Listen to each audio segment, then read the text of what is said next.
Hi guys, welcome back to the Revive Stronger channel. I'm your host as always, Steve Hall from Revive Stronger, and we are going over the takeaways from episode 149 with Gabrielle Fundaro. So let's get into those takeaway points.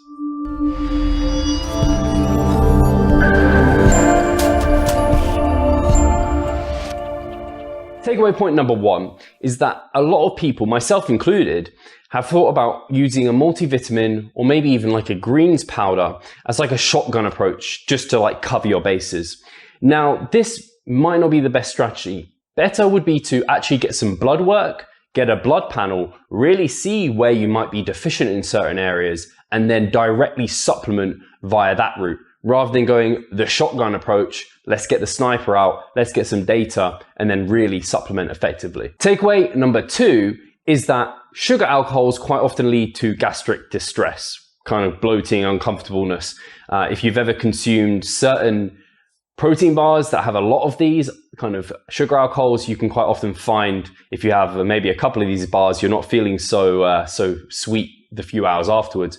Whereas artificial sweeteners are much less likely to provide this kind of gastric distress. Takeaway point number three is that a pretty damn consistent patterned eating schedule seems to be more reliably associated with better weight management.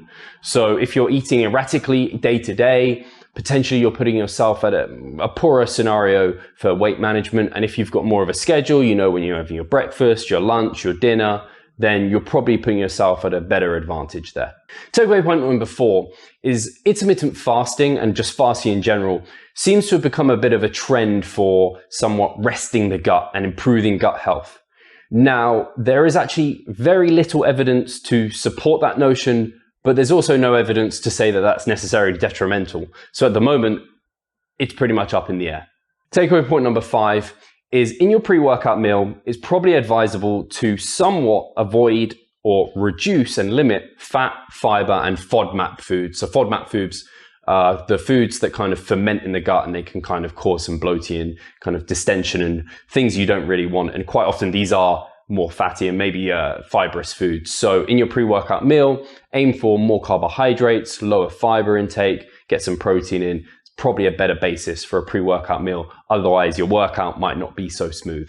So guys, I hope you've enjoyed these takeaway points. As always, check out the full podcast with Gabrielle Fundaro. It was a really, really good one. Thank you for your questions, by the way. It was a Q&A. And our favorite quote from today's podcast is that there is no hormone within the body that in the presence of a calorie deficit will prevent weight loss.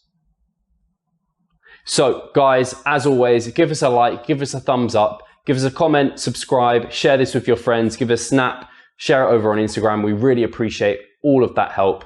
Cheers guys, Revive Stronger, and we'll catch you soon.